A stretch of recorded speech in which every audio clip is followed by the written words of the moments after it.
How can I get into ease when I am open to please? And my vest full of these dreams, and I am feeling supreme, yeah. And I'm just feeling a steez. Man, my life is a breeze. Every day it's an ease. Every day it's an ease, yeah. Hey there guys, how's it going? My name is Sumedh Chatterjee from the Flow Zone Academy, and I'm a Flow state coach. which means that I help you feel better and perform better. Today I want to talk about getting into the flow state effortlessly. Before we get into the rabbit hole of this video, I want to first of all say, do you know what it feels like to be in the flow?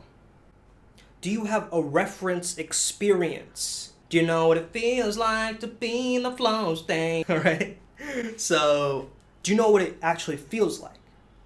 And as you can tap into that internal resource of what that feels like, and you set the intention of getting into flow, let's say you get into the yoga mat. That's your flow state thing. You're a flow goer in terms of your flow profile. That is your solace, that is your space, that is your church, right? Wherever you are, and you allow yourself to explore the different movements on that yoga mat. And now you know the feeling of when you get into Savasana finally, and that internal resource from what that feels like. So if you set the intention to feel really great, even before you begin the yoga, take 3 deep breaths and set the intention, intentionality, intentionalism. So the first thing that I would say is, where are you paying attention? Where are you paying attention? When you're doing your little workout, or when you're doing your dance, or when you're in the flow state in whatever your craft is, where are you putting your attention? Are you putting attention to the fact of, oh, this move isn't wrong or it's gonna fail? Or are you enjoying the flow of the movement? Are you enjoying the process and finding the joy? Or perhaps your focus is on the outcome and what an amazing outcome it's going to be. You see, a lot of us, we get into this phase of mind that, oh, the outcome is going to be so bad. I wonder if it's going to be right. That's not the way to go about this thing. Recognize that when you're agitated, when you're stressed, when you're confused, that's the entry level. That's the entry point to get you into the flow. That's something called the struggle phase.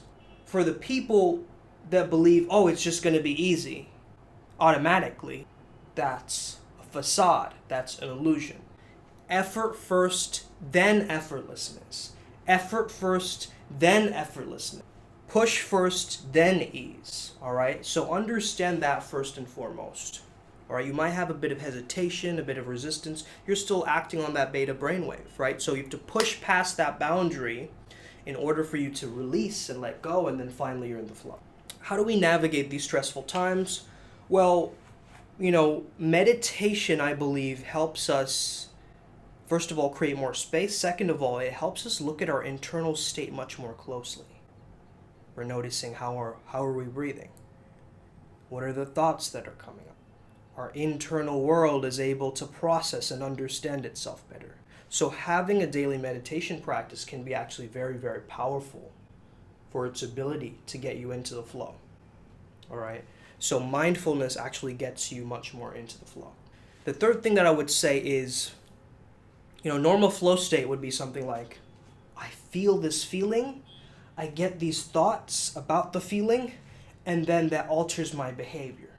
But to actually control the feeling, let's say if you're feeling bad, go opposite, all right? So you want to first of all start from the behavior, then control the thoughts, and then you'll get the feeling.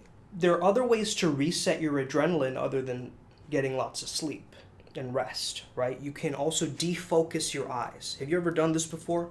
Have you ever defocused your eyes? Like, can you do that with your eyes? Like, make them blurry and then make them clear again, make them blurry and then make them clear again? Like, looking at a horizon can do that for you. Or you could practice like kind of defocusing without sleeping, right? So just kind of keeping your eyes open and staring into the distance. There might be space around you, but these are all atoms, right? So as you're looking at whatever you're looking at, it could be an object in front of you, it could be this video, or whatever it is you're looking at, defocus your eyes and make sure you work on really looking at your periphery and using your peripheral vision to get a wide angle gaze. All right, so that's kind of a yoga nidra technique as well. Also, there's hypnosis, which is focus and relaxation at the same time. If you notice the flow diagram, you'll notice that control is on one side and then you have relaxation on the other side. So hypnosis can actually be a way to get into the flow state as well. However, it depends. Sometimes we're in a negative hypnosis. We're in a zombie trance. So how can you go from zombie trance to actually automatic, pure instinct trance, right? Then we also have the lateral or side movements of the eyes. Okay, left, right, up, down. Practicing this is very powerful because it makes you, first of all, it makes you much more alert to what is happening and actually look at it. Look at what's happening on your left and your right. They do this in yoga, you'll notice a lot too. It really helps you process your gaze. So you want to think of it in 3 parts, all right? The first is the inputs, then we have the core processes, then we have the outputs, okay? Really scientific, but I'm going to break it down for you. First thing to notice is your challenge and your skills are balanced, all right? And it's perceived challenge and perceived skills too. So if you feel like you're not good enough at the skill, you're going to compensate essentially, or you're going to feel like you're not good enough or have these beliefs, and that's going to make it a lot more challenging. Whereas you might think if you think it's not that big of a challenge, it might make your skill set even better, and then that might get you into the flow state. We can actually hijack the flow state by how we believe in a certain thing.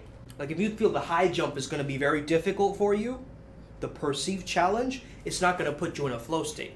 And you think, yeah, this is a piece of cake, I'll just try it over and over again, I'll get it, right? That's going to put you much more in the flow state. So how you think about the thing itself is going to put you into the... So a lot of people think of skills challenge ratio, right? But it's perceived challenge and perceived skills. Important to note. Second thing to note is clear proximal goals. Why do I say proximal goals? You want the goal to be something close to you.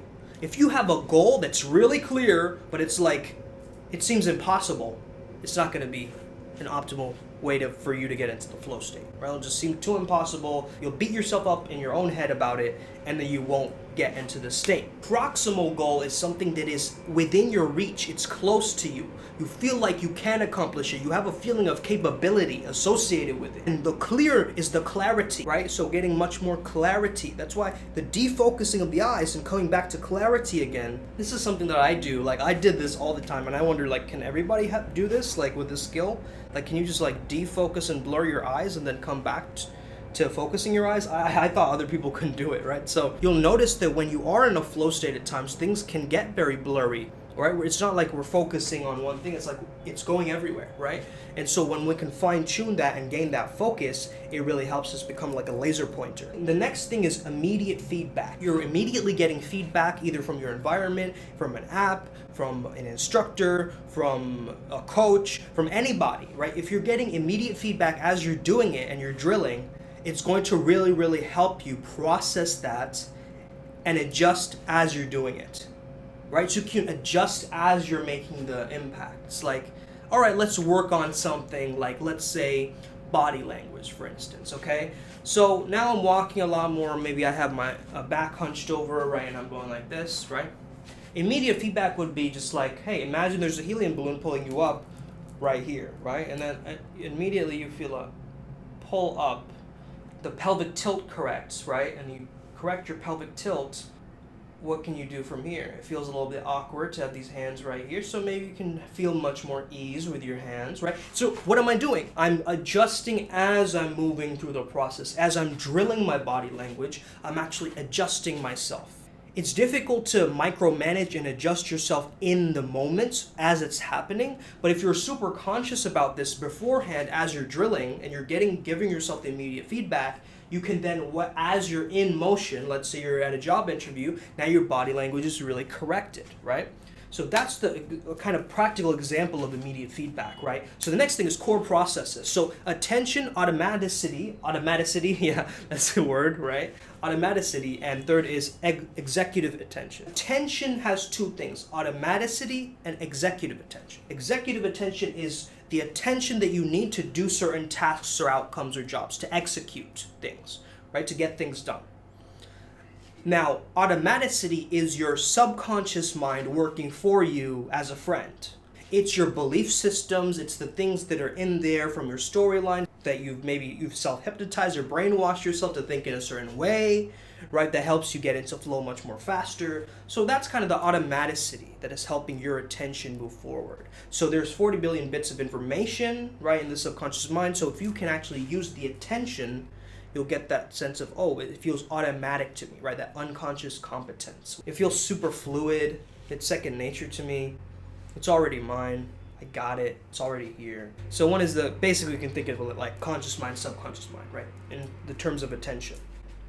Right, attention is very different from concentration, okay? You can concentrate on driving, however, attention would be to notice that there's someone crossing the road. Trading is the concentrating on the fact that you're driving, you have your foot on the pedal or whatever, but attention is like what is happening in the frame as you're driving. Okay, I have to stop and pull over. There's a police car behind me. I have to, be able to notice like, oh, is this a place where I can turn right? Don't get it confused in terms of those two, all right?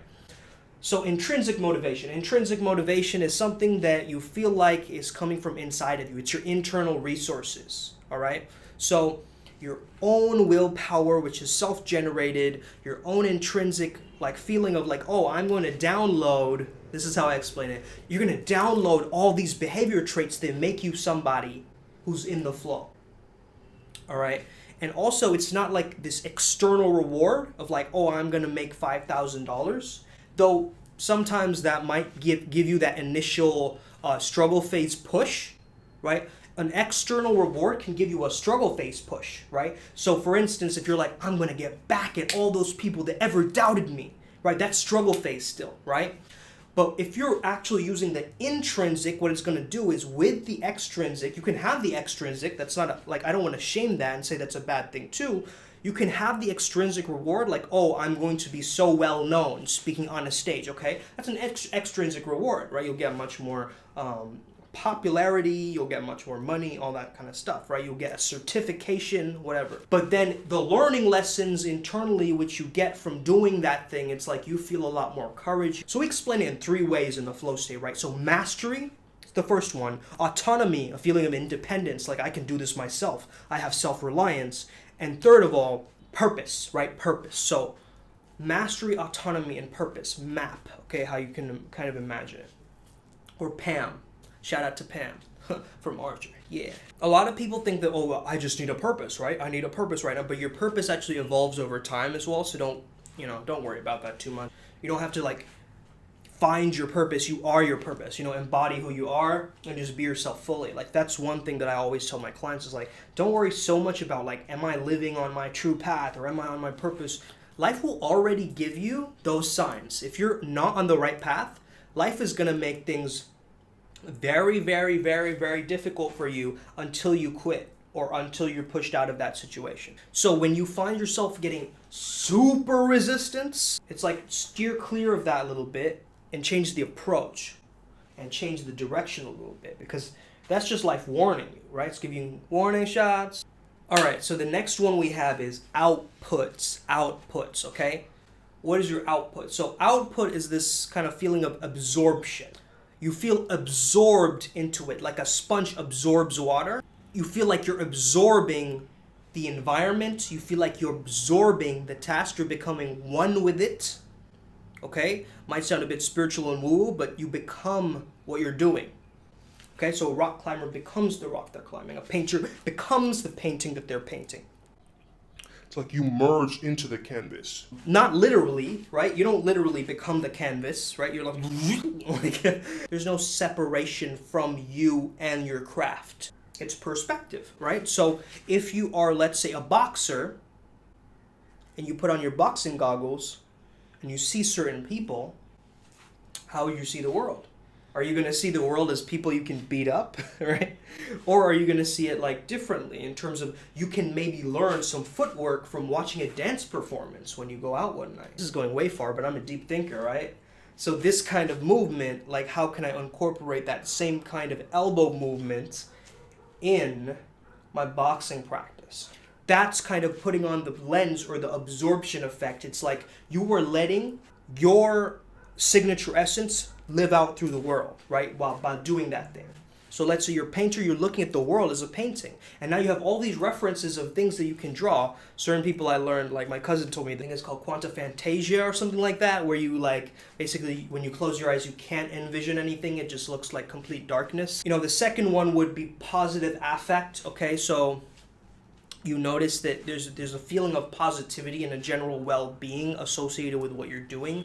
A lot of people get kind of a similar association to running away from pain, right? You can either go towards pleasure or run away from pain. Naturally, I find that I'm much more of a pleasure-based kind of guy. Like, I will go towards pleasure and away from pain. However, certain people can also have pain be an incredible motivator, where they're like, I do not want to go back to this again. There's that hunger, get me out of here, I want to change my life, right? That kind of like, we need crisis moments, and that's why I also feel like, you know, as we have these strange things happening in the world right now, it's actually getting people to change, right? A lot of people are talking about the Great Awakening. A lot of people are talking about like doing things differently. Certain crises moments also gets people to reinterpret and reincorporate everything. It's like in near-death experiences, how it makes some people spiritual. All right, I've had many near-death experiences, so I can speak from that personal perspective, right? When you get an idea of like, oh, how fragile life can be, as well as, you know, getting a sense of like task achievement. Like, you're getting this feeling of like, I can accomplish this, and I'm going to get a feeling or an endorphin that is going to also be associated with that output, right? So the positive affect with the task achievement, with the absorption. So think of these all clumped in together, right? Absorption, positive affect, and task achievement all together. And that's the output you get from being in flow. And the core process of actually being in flow is that intrinsic motivation, right? And that attention. And the inputs are the skills, perceived challenge, perceived skills, and the clear proximal goals, but then you're getting that feedback along the way as well, all right? I hope this video helped you out and gave you a perspective that you hadn't heard before. Have an amazing day. May the flow be with you, and stay legendary. Hit that subscribe button too.